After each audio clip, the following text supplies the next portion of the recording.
Recast. This is our BCI Courtside Live event. I'm Peter Young, and again, we thank you for tuning in. We had some last-minute technical difficulties to try and get our 3 NBA veterans up and running, and it's going to be a great night. It's going to be about an hour long, and Courtside Live is part of the Basketball Club International's Community Outreach Initiative, and this is the second of 4 Courtside Live events this year. Tonight's was timed to coincide with the upcoming NBA All-Star Weekend, which is coming up, of course, this weekend, the game in New York on Sunday. And then our next one will be just before the Final Four, and then we'll have another one in June that will coincide with the NBA playoffs. I would like to remind everybody out there who is tuned in and is watching this tonight that you can participate in the event if you would like to. So you simply write in your questions for the guys, and I will read them for you on air. And you've got a little question box on your screen. I believe it's blue there. You just click on that, type in your question, and I'll see it, and then we'll get that question to the guys. So, again, we've got a great lineup tonight, so we're going to get to and introduce our 3 men. We had a late last-minute cancellation, but we still have 3 men with a combined 40 years of NBA experience, and there's a definite canine connection tonight that you will pretty quickly catch on to. So, first of all, I want to introduce Jerome Williams, a.k.a. the Junkyard Dog. He spent 9 years in the NBA as an inside presence for the Pistons, the Raptors, the Chicago Bulls, and the New York Knicks. He was a first-round pick for the Pistons in 1996 out of Georgetown, and he scored nearly 4,000 points in his career, grabbed nearly 4,000 rebounds, also had almost 6,000 steals in his career, and he has been very successful after his playing days in the NBA got over. He's established the JYD, or the Junkyard Dog Project. That was back in 1997 in Detroit, in that area, to help attack educational issues within the school systems. He was also a very successful high school coach at Findlay Prep, which is in Henderson, Nevada, just outside of Las Vegas, and did that for a few years, and then was moved on to a career as a businessman. And so we will hopefully have Junkyard Dog, and you will see his photo on there and live in just a second. And in addition to Junkyard Dog, there he is. Jerome, how you doing tonight? I'm doing great, Peter. Good to be here on the show. Happy that I could join you guys this evening. Thank you. We appreciate you spending the time with us. The next one I want to introduce is the Big Dog, who actually got this nickname back when he was a young kid. I think it was even before he was 10 years old. He's a big guy, but he also used to roam around Wichita with his Rottweiler. I'm talking about Antoine Carr. He started at Wichita State back in the early 80s. They had a phenomenal team back then with 3 guys that played in the NBA. His senior year had over 22 points a game, 8 rebounds a game. He was also drafted by the Detroit Pistons with the 8th overall pick in the 1983 NBA draft. Played 16 years in the league, scored more than 9,000 points with the Atlanta Hawks, Sacramento Kings, San Antonio Spurs, the Rockets, the Grizzlies, and the Utah Jazz. Many fans will remember him for those 2 years that the Jazz made the NBA Finals and lost to the iconic Chicago Bulls with Pippen and Jordan, but he played a very vital role on that team in getting them to the NBA Finals. So we got the Junkyard Dog and the Big Dog, which hopefully the Big Dog will be joining us here momentarily. There's his name, and there he is, the Big Dog. How you doing, Antoine?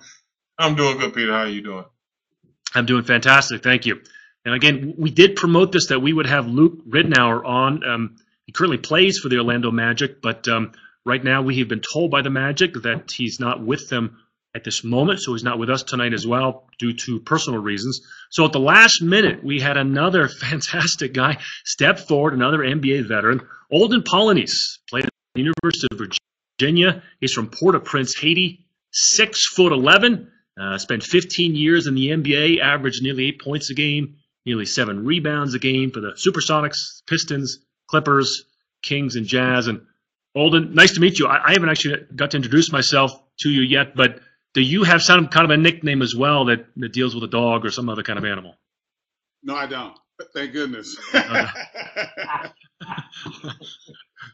Because it was kind of awkward. All 3 of us have dog in our name, so I'm okay with the 2 of these guys, and they wear it well. Antoine being the Big Dog and Jerome being the Junkyard Dog. So I'm okay with not having a nickname that has dog in it.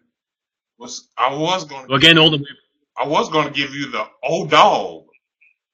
You Dog. ain't old. Society. You just good looking like me. That's all. Hey, I'm liking your goatee, Antoine. Oh yeah, you know we got to keep it going, baby. Which one? Just for men, right? Just for pen. See, just for men don't work well. You got to use the original marker we used to do autographs with. See, it stays on forever.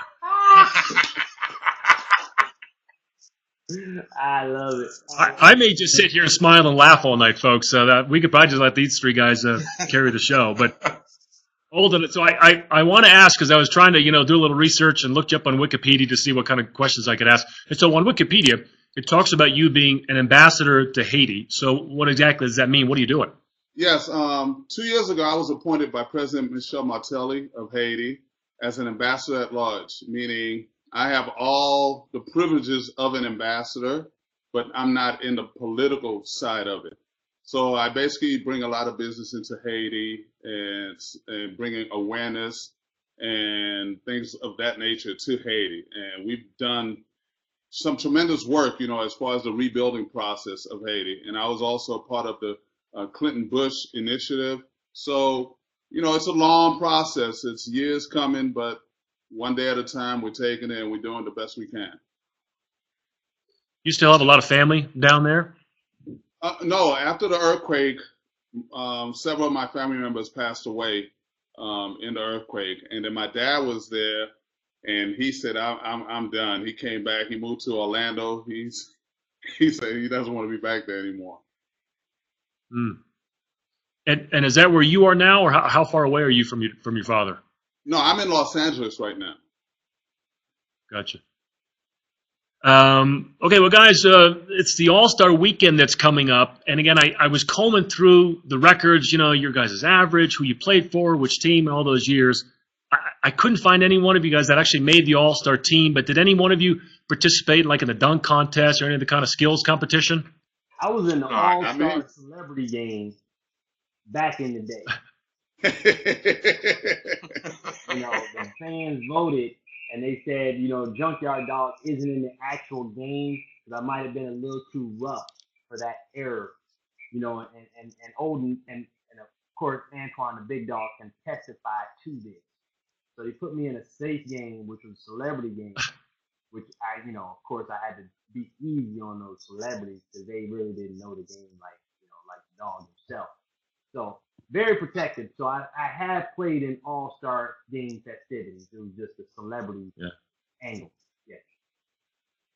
To touch on what Jerome said, I don't think any of us three could play in an all-star game because our style of play was 100% every single night, every possession.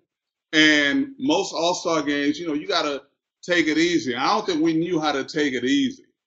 Yeah, that was not our game. They said that's part of the problem with us. We're too mean. That's it. See, I come down the lane, they thought they were gonna get an easy lay. We had to lay it on them.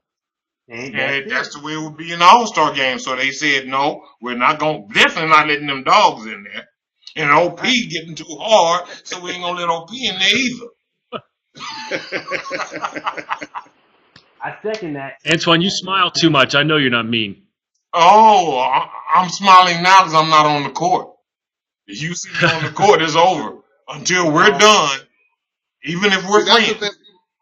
That's what people don't realize. There's two sides of every athlete. There's the performer and there's a guy off the field, off the court. And a lot of times they associate one with the other, and it's not that case, Antoine, like you said, he's a great guy. I know Antoine. He's a great guy, but you get in front of him on that court, you're like, wait, I thought we were friends. Yeah, I remember one time, Antoine was pretty much beating me up in the game. I got so frustrated that one of his teammates got subbed in, Oster tag, and he tried to run me down full court, and he got posterized in Utah. I don't remember all that, but hey, that's the whole thing. That's what type of intensity he brought to the game. Even when he checked out the game, we were still looking for him. Couldn't get to him. Had to get to somebody else. Well, that's kind of what I do. I bang, baby. I love to bang. That's it. Well, Antoine, talk about the NBA Finals. I mean, I would imagine, in terms of an NBA experience, you'd rather make the NBA Finals than the All Star game. You got there twice in the mid to late '90s against Chicago. I would imagine the highlight of your career. What was it like? Oh, I mean, it was great. You're going against Michael constantly. You're going to Chicago. You get to play girls bringing you cakes all night. Just crazy things happening. People doing stuff like knocking on your door at 2 a.m. in the morning, seeing if you would like something to eat. It's a great experience. It's one of those things as a athlete you want to experience. You want to see all these things. As I say, you want to get the taste of it. You want to be able, like the dogs do, you bite into it, and enjoy it.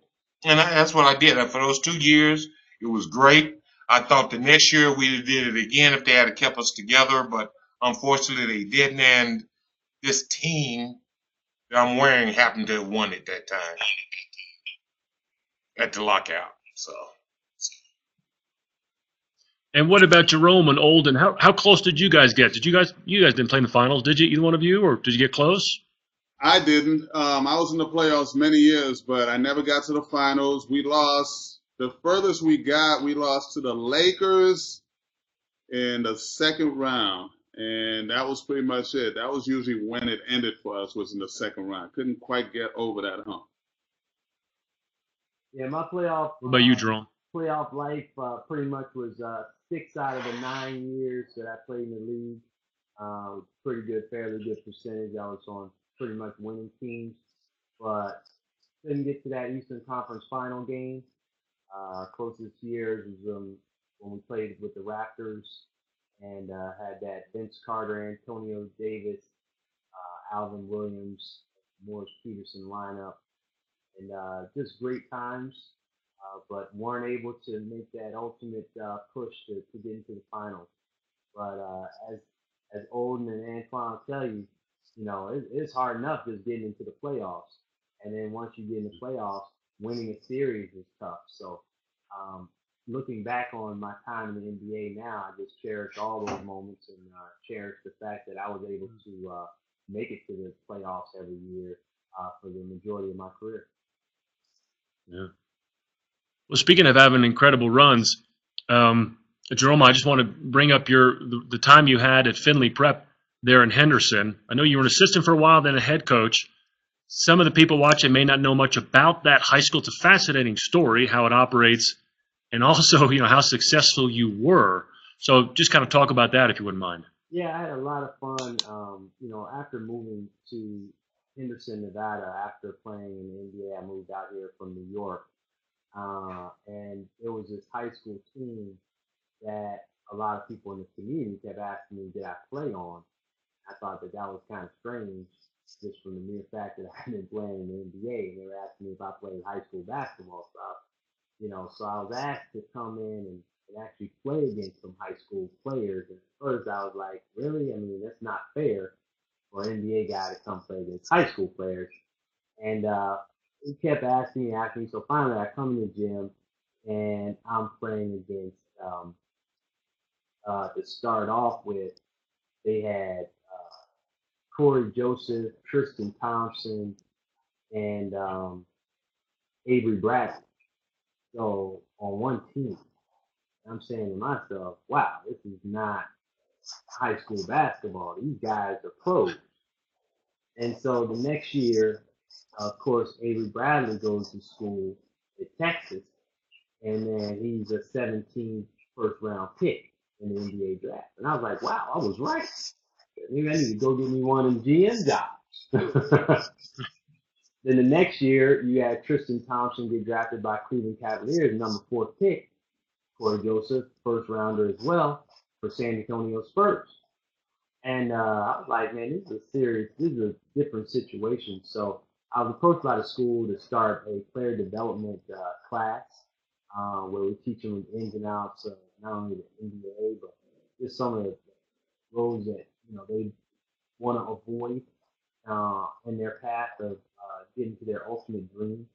And we started bringing in other players such as Anthony Bennett, who was a first-round pick, Nick Johnson, who now plays with the Houston Rockets. Jose Guerrera plays for just ended with Brooklyn. Now I think he's playing with Phoenix Suns. Yeah, so right now we have about 7 players in the NBA since the time that I started assistant coaching there, and that was less than 5 years ago. And then when they made me the head coach last year, I had the opportunity to coach guys like Kelly Oubre, who plays for Kansas right now, who's going to be probably a lottery pick this year. Also, Craig Victor, who was also a McDonald's All-American nominee. We also had Rashad Vaughn, who plays for UNLV, who's also on the NBA watch board for being a first-round pick, and Jonah Bolden out of UCLA, who's a redshirt this year, will be an NBA prospect next year. So, you know, a lot of NBA talent goes through this school. The one thing that I'd say was one of the things that was more important to me, because we already knew these guys were talented, was the fact that they were going to church twice a week. They were doing service, and we had the highest GPA in school history at 3.35 for the team. So those are the things that I really hold dear in terms of an athlete leading the next generation of athletes. That they were student athletes and they were one in their community. Well, all 3 of you guys, can relate to having mentors in your life, and because you spend, much of your adult life with coaches. Even as in your 20s and 30s, you had a coach telling you what to do on a day in and day out basis. And in the news lately, of course, is the passing of Dean Smith. And many of the people that have been talking about him they've been saying not only how great a coach he was in his results on the court, but also what kind of a man he was off the court. So I wanted to ask each one of you guys. We'll go down the line. What coaches had the biggest impact on your life? Both professionally with your development as a player, but also off the court in your development as a person. So, Olden, can I start with you? Sure. Well, the most obvious, of course, is John Carey, my high school coach, because I started playing basketball in high school. I had never touched a basketball. I went from 6 feet to 6'8" between my freshman and sophomore year. And he saw me as a 6'8", long, gangly kid, asked me, did I play basketball? I said no. He said, would you like to learn? I said no. But through coercion and other things, he finally got me to start playing basketball. And he's the one that, to me, had the biggest influence because he taught me everything I know today. And, of course, I played for some of the greatest coaches ever, as Antoine had, like Jerry Sloan. I played for Larry Brown. But besides John Carey, I would have to say is Pete Newell. Pete Newell, I used to go to a big man's camp, and he was the most amazing man that there was. Never yelled. He would just pull you over and talk to you. You make a mistake, he told you, how to fix it, and kept it going. Casey Jones, another guy who was a great mentor. Again, not a yeller. Not that I don't mind the yelling coaches, but these guys, they just made it so much better for me because I can hear you when you talk to me as opposed to when you yell at me. And so I always appreciate that about a guy like Pete Newell and also Casey Jones. Antoine, what about you? Oh, for me, pretty easy. I had 2 coaches back when I was coming up, Coach Ramsey and Coach Mitchell. They were the guys that got me playing basketball, period. It was called Biddy basketball at that time. And they got me out there and got me going, started teaching me how to play. And then, of course, I ran into a guy named Lafayette Norwood. He was my high school coach, and was probably the best high school coach I've ever ran across. And, of course, from there, I went on to Dick Motta, Jerry Sloan. I mean, I can go on and on. My 17 years have been great for the coaches I've been able to play under and learn under. Coach Brown taught me how to dress nicely. And Coach Norwood taught me hey, you got to be mean. You got to get out there, and that's kind of where the play angry comes from. You know, you were talking to us earlier before we came on live about your two boys and how they're playing basketball right now. And could you point to some of the things you've learned from those coaches, and have they affected the kind of parent you are today? I think they have. I had quite a few coaches that yelled. I had quite a few that were semi-quiet, just kind of gentlemen, and it taught me different ways of dealing with different situations. And that's exactly what it is anytime you're coaching, you have 15, 16 different players. You have to learn how to put up and deal with each one of them. So sometimes you got to do what's best for everybody. Lighten up. We'll get to that. We'll get to that in a minute. I know where you're leading with that, with the lighten up. That's kind of a little teaser for the audience. But Jerome, how about you and some of the coaches that affected you in your life? Well, definitely. I think just like the other two gentlemen, it started off with me in high school as well. My coach was a guy by the name of Dan Harwood, and he was actually coached at Providence under Rick Pitino. So, that coaching lineage started early for me because he obviously had the DNA of his coach. My defensive intensity started in high school. The development of really going after the basketball and being a rebounder and being tenacious started with those long hours of pressing and learning different traps and different things. And then to go from there, 2 years of junior college, and then having a coach like John Thompson watching me play on the playground and giving me a scholarship offer on the spot. Wow. He's a legendary Hall of Fame coach who I enjoyed, really touched a lot of young men's lives in terms of what he brings to the table, not only from a coach at Georgetown, but also, a coach for all kids in terms of what he kind of represented back in the 80s. It was just a great experience, and how he, graduated over 97% of his players was just a testament to his focus on education and making sure that student athletes were what you were actually coming to school for. I remember days where he would let players not come to practice so they could get the extra help that they needed or schoolwork done. And today I think that's like a lost thing. I don't think too many coaches take that kind of stance with, but he had a television deal. He was on TV. We were playing, just like a lot of these big time schools, but yet that was more important to him. So big shout out to Coach Thompson. Then when I got to the NBA, first player coach that I had was Doug Collins.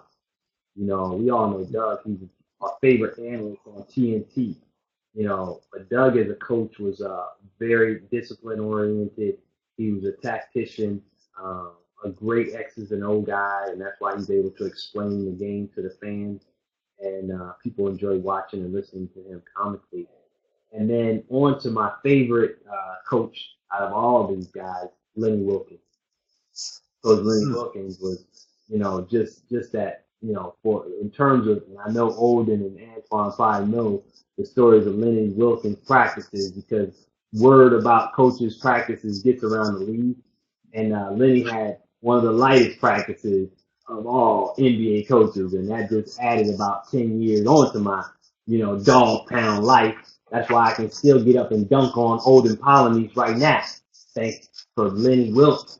He was a great mentor as well. Isn't that right, Olden? I know you know what I'm talking about. I know what you're talking about as far as Lenny, but I don't know about dunking on me for it. Hey, don't let me get my dog pound brother, Big Dog, on the line to just ain't in it, because you know what I mean. He sets a mean screen. You know we're going down the lane, baby. I just got to make sure his boy Sean Kemp ain't around, because, my boy Sean kind of did me wrong on one of them. Don't y'all be looking at YouTube. Okay, don't bring up the YouTube. Looking at that one on YouTube, or I'm going to come hunt y'all all down. Yeah, them analytics, baby, them analytics. So, Well, you can like BCI Edge on Facebook and Twitter. We'll make sure we don't like that one on Twitter. How about that? Okay. There you We go. won't like it. Guys, we've actually got our first question from someone in the audience. It's Damon Franklin. Damon, thank you for the question. It's a very good one. Olden, it's to you. He's asking how we can support your work in Haiti. Well, definitely through any organization that's out there right now, because we're making sure that, anytime somebody does make a donation, it's getting to where it's supposed to get to. And we had some issues after the earthquake with the Red Cross, so as long as you're not using Red Cross, we're all right. Got it. Well, guys, we actually have another question that just popped up. It's from a good friend of mine in Montana. We kind of live in the boonies. We don't live at the edge of the earth, but we can see it from here. And it's my good friend, Betsy Hicks. She's a wonderful lady. And she asks, what has changed about the game in the NBA, for the better or for the worse, since you guys played? So, Antoine, I'm gonna tee you up first on that one. Yeah, I'll make it real easy. When I played, we had guys that were ballers. We weren't specialists. We were ballers. We played the whole game. Defense, offense, the whole works. Now what you have is a bunch of specialists. And they're wearing tutus, is that? No, I'm just kidding. I said they're wearing tutus because you can't play them tough. You can't put your hands on them. You can't do anything anymore. So to me, the game is fresh and is good when you got guys in there like Junkyard Dog, like OP. They want to go to work. They get down and do the things in the post so you can see that there's different positions. Now they're at the point of, like the All-Star game that I'm hearing, there's not going to be a center position that they lock in. Why wouldn't you? There's 5 positions. There's 5 people you got to choose from. It's real simple. 2 guards, 2 forwards, and a center. So let's make it real easy. Get it back to the original game. I understand where you guys are going, but it's not. And here's one of my problems with this stuff that's going on now. You got here, you're pushing all these guys on the different teams, but you're not pushing the teams. You're going Kobe Bryant versus, let's say Harden. What about the LA Lakers versus the Houston Rockets? That's where it should be. It's 5 guys going on the floor at a time. There's 15 guys together on that team. It's a team. It's not Kobe and the rest. This isn't a band. And I'm not blaming Kobe. His name just is the easiest one to come up with. So I agree. Sure. I mean, I agree with you, Big Dog. I mean, I think the game has changed in a way that, from where the era we played, with the amount of physicality that was involved. I mean, from the rule changes when we were playing after the lockout, they were trying to speed up the game, make the game more entertaining. But the game was very entertaining. The most entertaining part of the game back in the day were some of the challenges that were very that made the essence of the drama of the NBA so important to watch. I remember the Jordan rules. I remember the fact that you were actually looking at a game based on the fact that a team had a set of rules that, a player had to overcome, and he had to overcome that through the use of his team, because all of that was predicated on how he was sharing the ball and how he was able to get his other teammates involved so that they could not implement these rules. And the rules were the physicality of the game. So people were challenged, like, is he going to be able to up in and not be able to, work his way through that kind of physicality? I remember, when they took away the fact that you could use your arm ball, when impede progress. Well, I mean, just in the game of basketball, I mean, there's so many elements that created must-see TV. Now, like what Antoine is saying, in terms of not being able to touch or not being able to do the same things or change the rules that now make it easier for guys to score, but yet it's easier for guys to score, but the guys playing are less skilled. Because if you would have had these rules with Antoine and myself playing, we would have shown you that we could average 20 a game and average 10, 15 rebounds and average 5, 6 assists. Because it's easier when you're not held up to that same physicality. Nowadays, with the new rules, that's why you have people like Jordan saying, okay, so he averaged 30 points a game with the Jordan rule. 30. So you can imagine if somebody let him go to the basket or could not impede his progress, what type of problems that would have caused defenses? I tell you right now, like, a couple of times. That's it. So if I can touch on something that Antoine said, at the end of the day, I feel that it's fundamentals. Okay, I think there's less and less teaching nowadays. And when we were coming up, we were taught how to play the game of basketball. So when the NBA saw that, they were like, okay, these guys are not really ready to play basketball because we opened up the floodgates of letting all these young guys come in, and we became a big college. And so that was part of the problem as well. And so they had to take the physicality, like Jerome said, away so they could make it in the league. And it was also the case when we had the European influx. But now we're seeing that the European players are tougher than the American players because they are by far more fundamentally sound than the American counterparts. And that's the key thing that people keep forgetting, is that fundamentals for American players has gone out the window because everybody plays AAU now, but no one's teaching in AAU. It's just roll the ball out and play basketball. And so it's making the game less and less of what it used to be.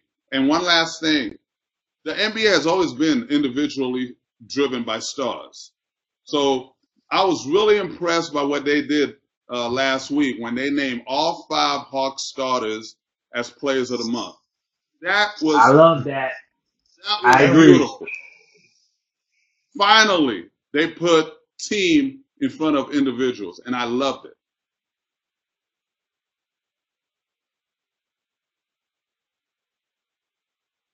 It looks like we might have lost Antoine for a minute, but I think we'll get him back. So we're working on it right now as we speak. I just wanted to touch on Jerome. Jerome and Olden. Getting low. Well, he's coming. He's coming. There he is.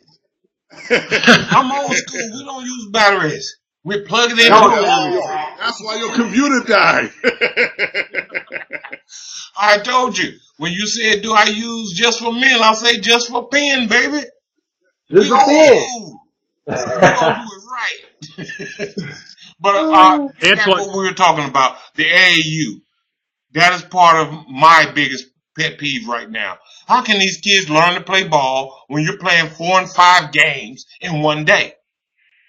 What you need to do is start getting these guys at the games and teaching them while you're at those games. And you notice, and do a training session.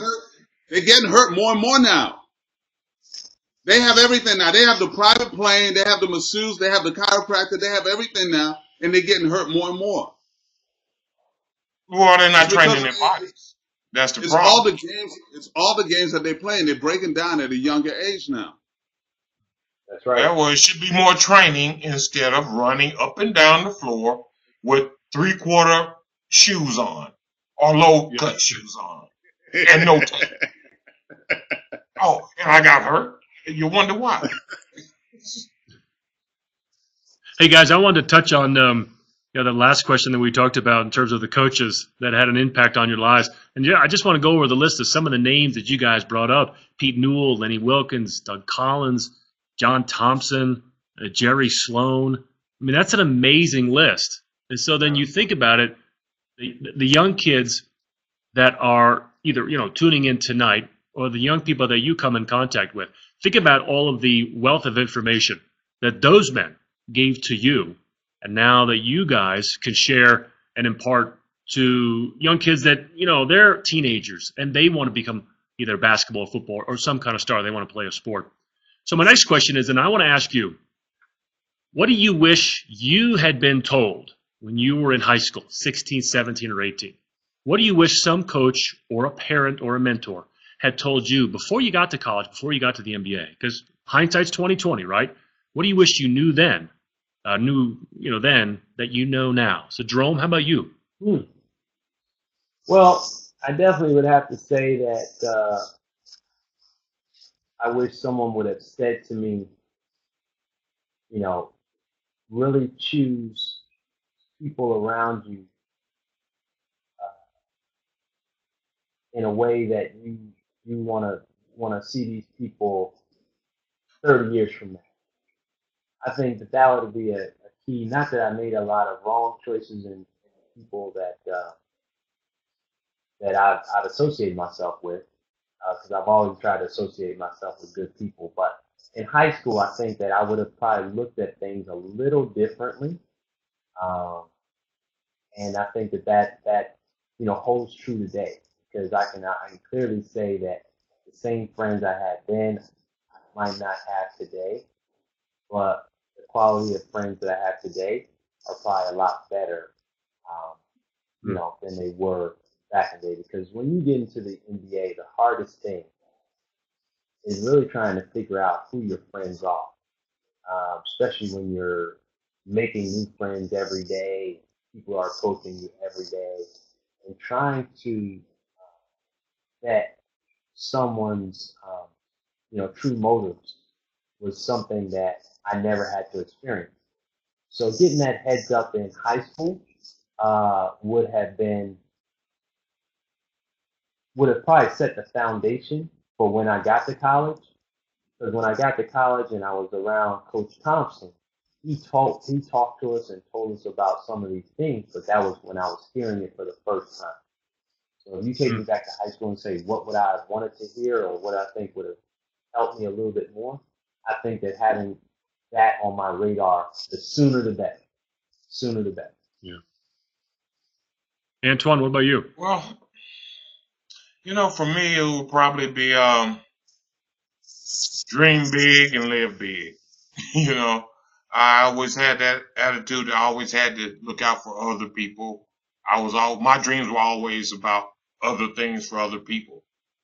So I think if I had had that chance of someone to come to me and say, son, dream big and dream real big for yourself as well as everyone else, then it would have helped me out.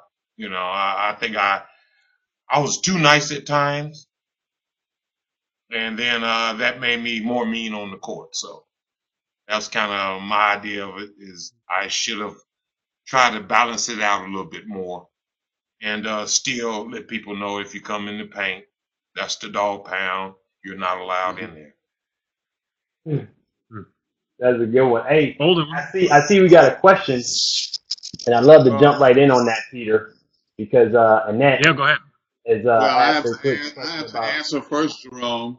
I'm sorry. I'm sorry, old dog. My bad. Let me go ahead and let you go. I apologize to my old dog. Me, I think it's twofold. One, money doesn't come with instructions. And because we ended up there, but none of us knew what to do. Not to say that, not you guys, but as young people, we don't know what to do because we're young. Just like the saying says, youth is wasted on the young. And the secondary thing is thinking about other people's situation, or at least having empathy for that. And the reason I say that is because when I became a head coach of a team, I had to call every last one of my coaches a week into the job and apologize to each one of them. Because I said to myself, if I'm dealing with this right now, I wonder what they were feeling when I was playing for them. And it made me realize how difficult this job really is. And so I had to go back and really call everybody, which I did, and apologize to them. It's like, if I ever made your life miserable, if I ever was not what I should have been, I apologize, because I realized how tough a job it really is. It was an eye opener, probably, right? That was big, you old, and that was big. I told you, see, that old school coming out, baby. It really was an Okay, and eye-opener, Peter. say it again. I said it really was an Say it again. eye-opener. Yeah. So, Annette, Lily's question: how's your basketball career strengthened your faith? Jerome, I know you were chomping at the bit. Go ahead. Yeah, I was just because it happened to me in high school. You know, a lot of these NBA guys, you know, like Olden, for instance, you know, he was tall from the 10th grade. He was at 6'8" in the 10th grade. And at 10th grade, I was about 5'11". And by the time I was a senior, I was about 6'2" and a half, maybe a buck, you know, 50 soaking wet. So, you know, at the end of the day, my career was not meant to be an NBA star or NBA player. But I prayed. I asked the Lord specifically for 7 inches. And it was not until after I graduated that summer I grew 5. And then another 2 the following summer and got to 6'9" while I was, you know, just out there playing for fun on the playground. So you never know where the Lord is going to step in and bless you. And that, you know, really strengthened my faith because of the fact that, you know, the scripture says, have not because you ask not. And a lot of people never ask. And I challenged the Lord, you know, I'm asking. And he met me with my faith and gave me those inches. And that changed me because it was nothing that I couldn't ask for. That as long as I was doing the right thing and doing his will, that he would respond. And that's been the story of my life ever since. That's how it really strengthened my faith. Right. Well, for me, it's always been a big part of my life, especially on the teams that I played for. One of the teams I played for, you had David Robinson and AJ, who are 2 big Christian guys who are really into their religion, and they're proud to tell you that. And I would go to church with those guys and deal with them. I've been on the team with Hakeem Olajuwon, who is an Islamic faith, and it is very, very strong. And he also taught me some. So you can learn from every religion. Don't get me wrong. Don't look at one religion and say it's just this. You may be looking at minuscule parts of that religion, and that part of it may be wrong. But the overall religion, the overall thought of it can do nothing but strengthen you. I take a look. I was playing for Atlanta. I ended up in Sacramento, and not that Sacramento's a bad place. We just weren't winning. And, you know, I got on my knees. I prayed for things, and I asked, you know, give me a chance, show me the proper situations. And next thing you know, I'm in San Antonio. Right after that, I'm in Utah, you know, with Karl Malone, John Stockton going to the finals twice. So, you know, there's nothing more that I could really ask for besides the championship. But I don't think that I would pray to him for the championship because that's not something he needs to worry about. There's people out here dying every day. There's people who are dying in wars. There's more things for him to be worried about than us. So that's kind of my thing is stay strong in your faith. Stay strong in whatever you're doing. But don't give up. If you give up, you're already done. So believe in what you've been going with and keep believing in it. Olden, how would you answer that question? Well, for me, it started from birth. You know, I was born in Haiti, you know, as everybody knows, the poorest nation in the Western Hemisphere. And I was born with both my feet turned inward. So they had to break them, reset them. So for 2 years, I'm in a cast. I wasn't even supposed to walk, let alone play NBA basketball or any kind of basketball whatsoever. So my faith started back then because when I came from Haiti to New York, it was a blessing. You know, I had already won. You know, I survived. I survived Haiti. I was in New York on welfare. Then we made it out of New York. I went to the University of Virginia. Again, I've already won. By the time I got to the NBA, it was icing on the cake, really. You know, so I was already blessed, and that's why I always consider myself a winner, because it's not about, yes, it's great from a physical aspect and being here. We want to win championships because that's the job, that's the drive for us. But for me, I've already won. Whether I win an NBA championship, I didn't win one as a player. If I'm lucky enough to win one with an organization, I'll be ecstatic. But I've already won. I've survived. I continue to survive. I continue to live life and preach the word and enjoy it and reach out to young people and show them that they can do the same thing that I do. When I go back to Haiti, that's what I try to do, is teach them, hey, if I made it out of there, you can make it out of there. And so that's basically how I live my life. It's, you know, I'm thankful every single day I wake up.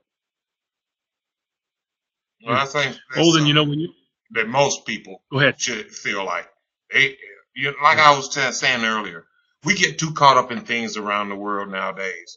We should be able to get up, smell the roses, smell the fresh air, the rain, go out and say, you know what? Life is good. Let's quit looking at all the bad that we see on CNN and MSNBC and all this junk, and let's start enjoying life again a little bit. And faith is part of that.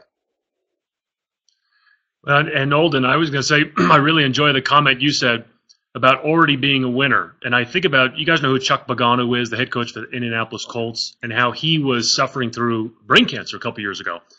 The Colts had a big victory. After the game, he came into the locker room and told them about living your vision and not living your circumstances. His circumstances were he had cancer. But his vision, he said to them, was, I've already beaten it. I'm already a winner. And of course, he did beat cancer. So Olden, it goes to what you just said. And I want to get to the question that we have on screen. It's from Chris Delgado. And before I let you guys answer it, let me read it. He says, everybody has a nemesis. Who was your on-court nemesis from your career?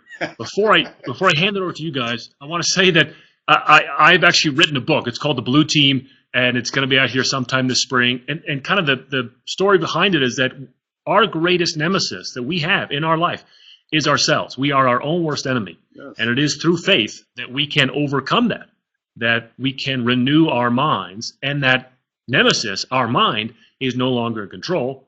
God is in control. Yes. So that's really our biggest nemesis. But now, let's go to the question about your on-court nemesis, because I know with the way you guys played, you must have had some on-court nemesis. And I'm seeing some big smiles from you, Jerome. So, well, you got one or you got a bunch? Well, no, I'm going to go with number one, because they're asking for number one. So my arch nemesis, number one, numero uno, was Antoine Walker. He was the number one. He was the number one arch nemesis that I had playing in the NBA, because his slogan was, I make baskets. And for the longest, you know, it was my job to stop people from making baskets. And, you know, we had some tough battles. He, of course, played for Boston Celtics as well as Miami Heat and Dallas Mavericks.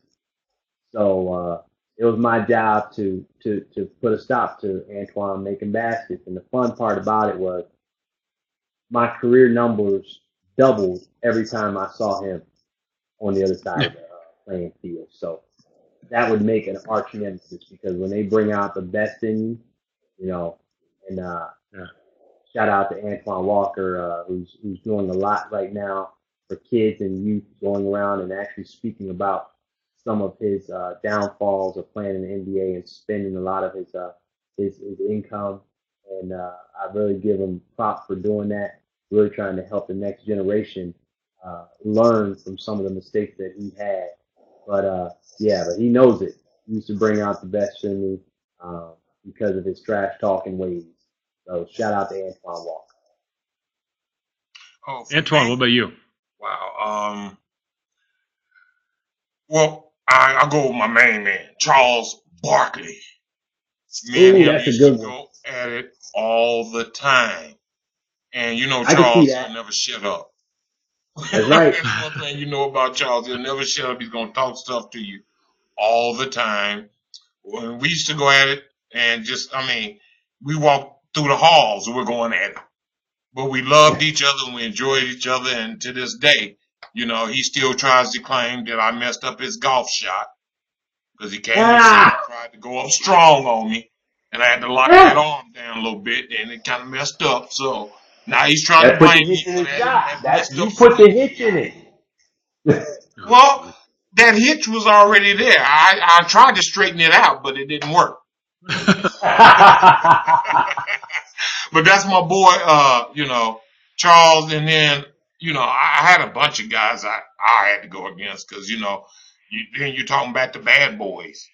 I was in that era, you know, so I had to go against Mahorn and Mr. Bill Dirty all the time. So I say those are my guys, and our whole league at that time, we were physical, so you had nemesis on every team. That's right.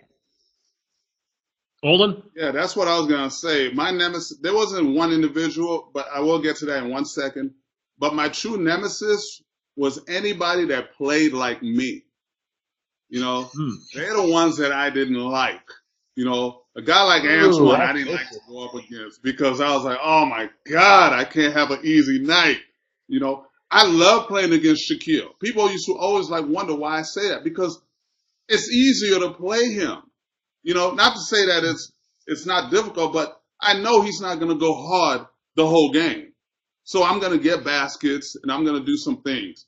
But guys like these two, oh my God, it's like playing against, you know, myself. And it's like I can't get anything. It's like 2 points, 4 points max, you know, because they're going to like do just the same dirty things that I did. But the individual that really ticked me off, Mr. Lambier with Detroit. He's the one, and as a side note, remember he had the mask on his face? Yeah. Courtesy of yours truly. Yeah. The funniest thing about that, after I did it, it was accidental, of course, but people started sending me flowers and cards and chocolates saying, way to go, good job. And I was like, oh my goodness, is this guy really that hated? It was crazy. You had some hate going on. They loved the fact that I broke his nose. That was weird. That was weird to me. So you was a hater. Hey guys, and those that are watching, you know, if you're looking at the clock, we've got about 5 minutes left. So again, we've been getting some really good questions from our viewers, but I want to go back and hit one of the questions that I was kind of curious about. So I talked to you about the coaches that have had an influence on your career. Now I want to talk about, you know, life in the NBA. You're in a hotel after hotel, arena after arena. It's a grind, I can imagine. It's a long season.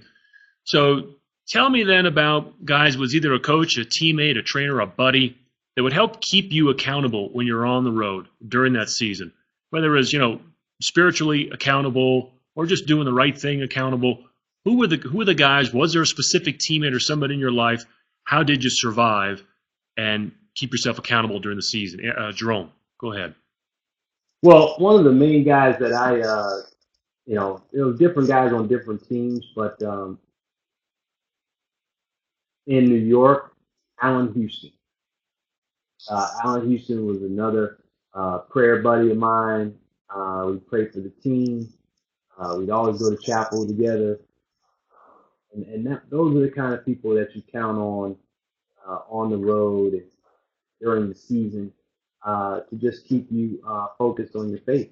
During that time with the Knicks, we were like one game out of the playoffs. We ended up not making playoffs by half a game. So those two guys that are on this, they understand how, you know, when you come that close, you know, how tough it is. And we were holding down that 7th, 8th spot, jockeying between, you know, 3 other teams for that last spot the whole season. And it was just tough. And, you know, you need people who are like-minded with you. And, he was one of those people. So, I'd say Allen Houston. Well, Olden? For me, Or I would have to say it's the 444 man, Moses Malone. When I got down to Atlanta and I got on that team with him, he was always telling me little things. He would always send me out to do things. One of his things was he wanted the newspaper and chicken. And unfortunately, if you ever tried to get chicken after 1 o'clock in the morning, your chances are very slim.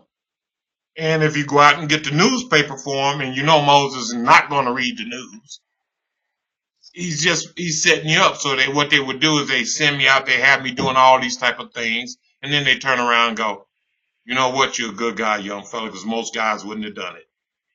You know, that's the thing that I think you miss in the NBA now is some of the camaraderie and crazy things that we used to do to each other, short sheet, hit each other, you know, when you get to the hotel as a rookie. Just those little bitty things to let you know, hey, guess what? You're part of us now. So that was mine. Yeah, yeah. Olden? Well, I had guys pretty much from every team. When I was in Detroit, you know, Joe Dumas. I had Allen as well as my rookie. You know, I took him under my wing, and, you know, I was happy that I was able to help him get acclimated to life in the NBA. When I was in Utah, John Stockton was a guy I could always talk to. You know, we used to, like, walk to movie theaters on the road, get popcorn, and come back to the hotel, you know. But I think I got along with everybody, just like Ryan Russell and Karl Malone. I hung out with them. So I tried to balance everything. You know, if guys were going out, I'll go out. But, you know, it's like I'll go out, but I still had to, like, do something else to balance that out. You know, I don't think that me personally, you know, if I sit here and say I didn't do anything, I'll be lying to you, because I tried to do or have as much fun as I could have and enjoy this life as much as I could. But I tried to keep everything in balance and in perspective. But those, like Joe Dumas, Stockton, those two guys really made a big influence on my life, you know, from outside of basketball. Mm-hmm. Antoine, because I told you that I would get to this. We got like a minute and a half. So tell me quickly about your new radio show. Oh, new radio show is just getting ready to come out. It'll probably be starting next weekend. It's called Lighten Up. Basically, it's a commentary about sports. You name it. We're going to talk about it. We're going to have fun. But at the end of the day, I want all of you guys to remember, life isn't that bad. Lighten up. Relax. Enjoy life.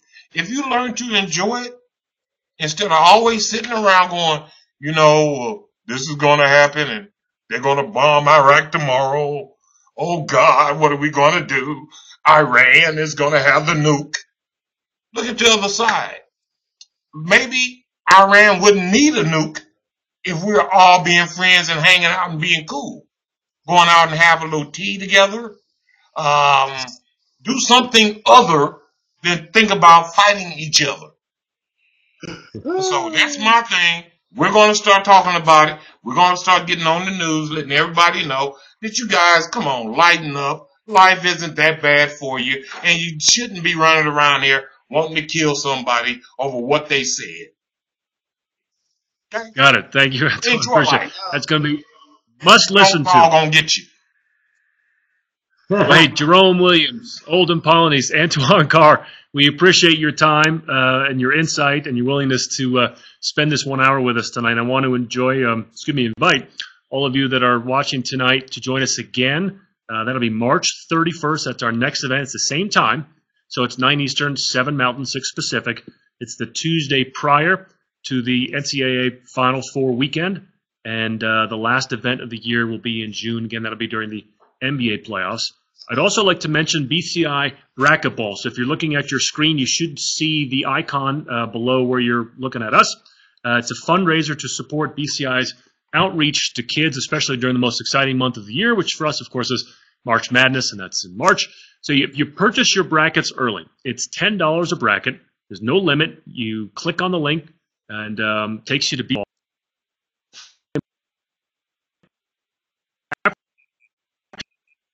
Sunday, March 15th, when they announce the teams, you make your selections. So you can get your office pool, your Facebook, your online social circle, whatever yours, your friends and families to play. Here are the awards. So the grand champion gets awarded 2 tickets, all sessions, for the 2016 men's Final Four in Houston, Texas. Second place finisher will be awarded 40% of the entry fee pot, so that could be pretty good. And after website fees are taken out. And then the third place finisher will be awarded the shot tracker, which is a training tool you put on your wrist, and as you shoot and kind of track your progress. And then we have weekly prizes as well, based on the highest points after the third round, the regional finals, and that's an iPod Shuffle and a Fitbit Flex. And then, of course, the funds raised will go to BCI's outreach initiatives, providing professional basketball players opportunities for meaningful interaction with kids to help create more life-changing moments. We hope we've had some of those life-changing moments tonight as well, because this was a lot of fun for me. I hope everybody who was listening enjoyed it. You can also follow BCI on Facebook and Twitter. Again, there are icons on your computer screen where you can go ahead and do that. And so, again, we'll see you before the Final Four, everybody. And I just want to thank the Lord for these 3 men, Jerome, Antoine, and Olden. I thank them for the opportunity and the strength to make leaders out of those men, as well as the humility for all of us, certainly myself included, to be willing to be led. So, again, thank you, Lord, for that. Amen, for this wonderful hour. Again, we hope to see you guys who are watching right before the NCAA Final Four. So, Jerome, Antoine, Olden, thank you very much again, you guys. God bless. God bless you guys. It's been a great night, everybody. We're well past our hour. Have a good night, everybody. Come on, old dog. I don't have anything. So long, everybody. Come on, old dog. Get it out, baby. Get it out. Come on, old dog.